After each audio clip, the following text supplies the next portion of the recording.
ఈ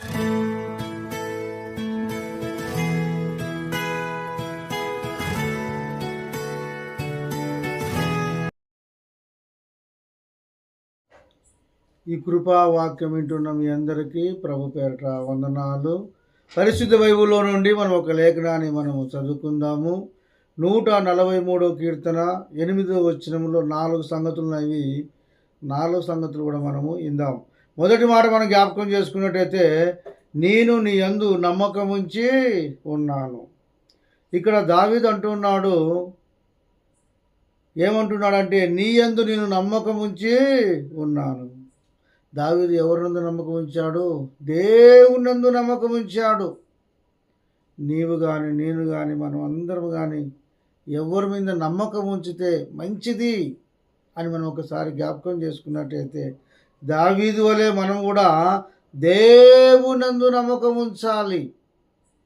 రాజులు నమ్మినోళ్ళు, అధికారులు నమ్మినోళ్ళు, వాళ్ళని నమ్ముట కంటే యెహోవాను నమ్ముట మేలు, ఆయన ఆశ్రయించటం మేలని దేవుని యొక్క వాక్యం సెలవిస్తుంది. మొదటి మాట మనం జ్ఞాపకం చేసుకున్నట్టయితే, ఆయన నమ్ముకుంటే మనకి ఎంతో మంచిది. నీ యందు నేను నమ్మకం ఉంచి ఉన్నాను. ఈ కాలంలో ఎవరి మీద నమ్మకం ఉంచే పరిస్థితులు ఉన్నాయి చెప్పండి? భర్తను భార్యగా మోసం చేస్తుంది, అలాగే భర్త కూడా భార్యను మోసం చేస్తున్నాడు. కన్నబిడ్డలే తల్లిదండ్రులు మోసం చేస్తున్నారు, కన్నదండ్రులే పిల్లలు కూడా మోసము చేస్తున్నారు. అన్నదమ్ములు ఒకరికొకరు మోసం చేసుకుంటున్నారు, స్నేహితులు ఒకరికొకరు మోసం చేసుకుంటున్నారు, బంధుమిత్రులే ఒకరికొకరు మోసం చేసుకుంటున్నారు. కాబట్టి ఎవరు నమ్మే పరిస్థితి లేదు. అయినా సరే నీవు మాత్రము దేవునందు నమ్మకం ఉంచాలని దేవుని యొక్క వాక్యం సెలవిస్తుంది. మొదటి మాట మనం జ్ఞాపకం చేసుకున్నట్టయితే, నీ యందు నేను నమ్మకం ఉంచి ఉన్నాను. దేవుని నమ్మిన వాడు ఎన్నడూ చెడిపోడు. కాబట్టి నీవు కూడా దేవునందు నమ్మకం ఉంచి ఉండాలని దేవుని యొక్క వాక్యం సెలవిస్తుంది. అక్కడ రెండో మాట మనం జ్ఞాపకం చేసుకున్నట్టయితే, ఉదయం నా నీ కృపావార్త నాకు వినిపింపుము.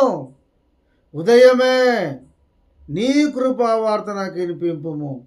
ఉదయం లేస్తేనే పేపర్ చదివేవారు ఉన్నారు, ఉదయం లేస్తేనే టీవీ దగ్గర కూర్చొని టీవీ చూసేవాళ్ళు ఉన్నారు, ఉదయం లేస్తేనే సెల్ ఫోన్ చూసేవాళ్ళు ఉన్నారు, ఉదయం లేస్తేనే వాకింగ్ చేసేవాళ్ళు ఉన్నారు, ఉదయం లేస్తేనే బెడ్ కాఫ్ తాగేవాళ్ళు ఉన్నారు, ఉదయం లేస్తేనే తల్లిదండ్రులు ఫోటోలు చూసేవాళ్ళు ఉన్నారు.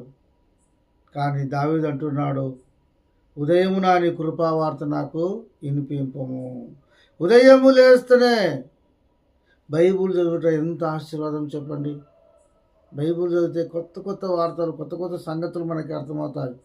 ఆత్మీయంగా మనం బలపడతాము. అందుకే దావీదు అంటున్నాడు, ఉదయము నా నీ కృపావార్త నాకు వినిపింపము. ఉదయం లేస్తేనే దేవుని మాటలు వినుట, ఉదయం లేస్తేనే దేవుని బైబిల్ చదువుట, అది ఎంతో మంచిదని దేవుని యొక్క వాక్యం సెలవిస్తుంది.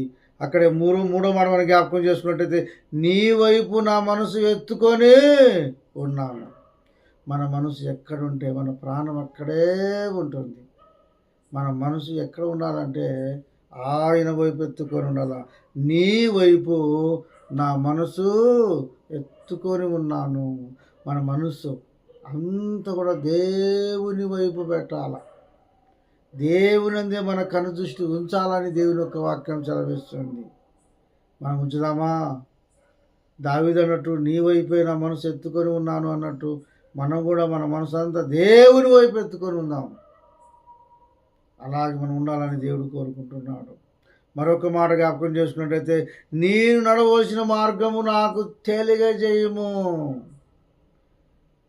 నేను నడవలసిన మార్గము, నేను చేయవలసిన పని, నేను చేయవలసిన సువార్త, నేను చేయవలసిన ప్రార్థన, నేను చేసే సహవాసము, నేను చేసే దేవుని యొక్క సేవ నాకు తెలియజేయము. నేను నడవలసిన మార్గము, దేవుని చిత్తానుసారంగా మనం నడవాలి, దేవుని చిత్తానుసారంగా మనం జీవించాలి. మనం ప్రార్థన చేసి దేవుని అడిగినట్టయితే, నేను నడవలసిన మార్గము నాకు తెలియజేయము. దేవుడు తెలియజేస్తాడు, ఈ మంచి మార్గంలో పో, అగో ఈ పని నువ్వు చెయ్యి, మంచి ప్రవర్తన కలిగి ఉండు, మంచి అలవాట్లు కలిగి ఉండు అని దేవుడు మనకి మంచి మార్గంలోనికి నడిపిస్తాడు. మన మార్గమును దేవుడు సరళము చేస్తాడు. అలాగా నీ మార్గం కూడా సరళం చేయాలంటే నీ మార్గానంతటిని దేవునికి అప్పగించు. మంచి మార్గంలో దేవుడు నడిపిస్తాడు. ఈ 4 మాటలు దేవుడు దీవించును గాక. ఆమేన్. మొదటి మాట మనం జ్ఞాపకం చేసుకున్నట్టయితే నీ యందు నేను నమ్మకం ఉంచి ఉన్నాను. ఒకటి. రెండోది మనం జ్ఞాపకం చేసుకున్నట్టయితే ఉదయమున నీ కృపావార్త నాకు వినిపింపుము. మూడోది జ్ఞాపకం చేసుకున్నట్టయితే నీ వైపే నా మనసు ఎత్తుకొని ఉన్నాను. నాలుగోది నీ నడవలసిన మార్గము నాకు తెలియజేయము. ఈ 4 మాటలు నీ పట్ల దేవుడు దీవించును గాక. ఆమేన్. ఆమేన్.